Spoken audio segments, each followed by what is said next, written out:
Next up, we've got an interesting piece of business. Brian Christopher walks to the ring and explains his actions on last week's show.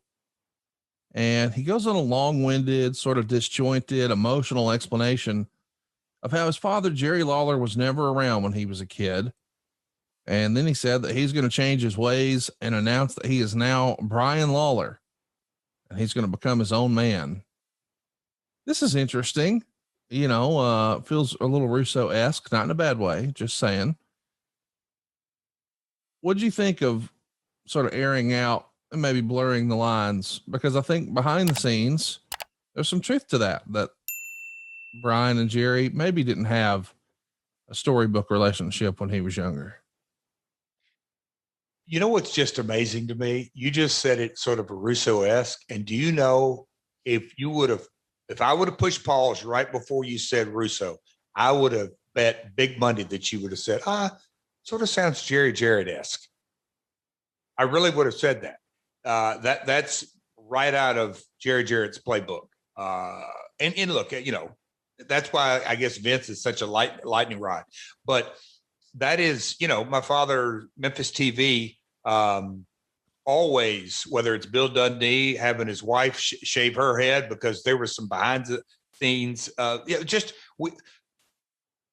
the philosophy is always use something that is reality based. Now, look, you can't go 100% because a lot of times that's boring or not good TV, or it doesn't make sense, but use something with a foundation. And the foundation was absolutely there.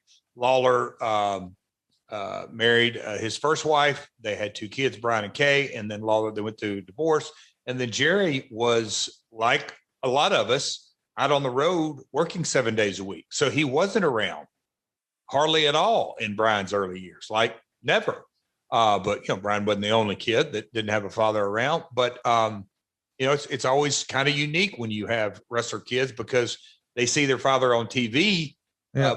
They see him more on TV than they do at home. And that's a little bit different than you have a kid whose father is, who actually has to go to work today and has work friends, and his job isn't just tanning and working on tries and buys. Right? Yes. But no, so there was definitely a foundation there. And also Brian had been too cool, and that whole deal that he's going to break out and be Brian Lawler. And hell, half the world knew it was the King, and the King had a household name. He was on every Monday night. So why not at this stage? The belief is, our referee is Jeff Leonard. So don't use the last name, quote unquote, to get over. But once Brian Christopher's talent was clearly established, why not come out with it and said, yeah, that's my old man. It is who it is. And this is the direction I'm going, and it's reality based. And that's where we went with it. So chat me up. How was Brian about the name change? He's wrestled his whole career as Brian Christopher. He's become a star to even casual wrestling fans as a part of Too Cool. But again, it says Grandmaster Sexay Brian Christopher. And now he's going with the Lawler name. Was he on board with this in general, or, okay, I don't really want to do this, but I'll do it for y'all. But outside of this, I'm still Brian Christopher. Oh, I mean, look, God rest his soul, but to my recollection, Brian was absolutely for it. And this is where it's a little bit different. You have to have lived it.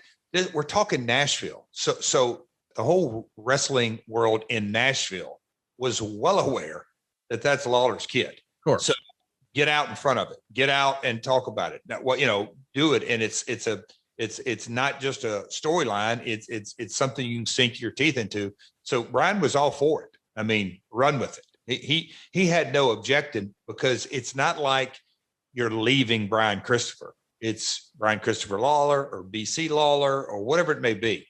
But it's not hiding behind the fact that, oh, that's my dad and he's the lead announcer on Monday Night Raw. So let's keep it going here. The next match is going to be Brian Lawler pinning Norman Smiley in just under 5 minutes. The write-up says a semi-competitive match meant to showcase Lawler. Smiley was fun, but not presented as a serious competitor. Star in 3/4. Talk to me about Norman Smiley. You got any good Norman Smiley stories? Oh, the wiggle. Okay. Sidebar too. You're asking me to sidebar. Yes, I am. We got a good flow going here today. We're staying on point. And here you go. You're bringing up wiggle stories. Oh gosh. Norman Smiley. Norman would always make me laugh. I made him laugh one time. I think it was it couldn't have been WCW. It was the WWA tour. And I'm walking through the lobby of the Crown Casino. And when I flew down there that time, I had met folks in my WCW run and, not a lot of email back then, but somehow, some way, the communication. And a guy told me, bring as many Slapnut shirts as you can possibly bring. Pack an extra bag, whatever it is. I'll buy them all from you because I'll sell them down here. And I was walking through the lobby, and Crown Casino is huge in Melbourne.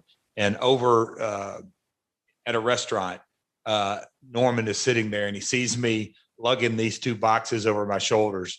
And he has to walk out and he said, brother, I just got to ask you, what are you doing? I said, selling Slapnut shirts. And he says, you never miss an opportunity, do you? So we, to this day, we chuckle about that story. So I love Norman. The wiggle. You talk about getting over, and Norman is a tough son of a bitch and Yes. very talented. And he may be most known for his wiggle days, which tells you everything we need to know about sports entertainment. Backstage, Goldilocks brings the mic up to a conversation between yourself and NWA executive Bill Behrens. Behrens tells you that you weren't getting a shot at the NWA title and you're complaining about it. And you're setting up the long build for you versus Shamrock, right? Do you have some sort of, it's a pay-per-view company, so you're not exactly building to a pay-per-view in the future, but I guess you kind of have to be. Did you have like a special or a concept in your brain for, all right, this is where we're going to call Bound for Glory, or this is when we're going to do, a Clash of the Champions type special? Now, I'm not saying it would be on broadcast TV, but an event, something that felt a little bigger, a little different. Did you have that in mind for you and Shamrock?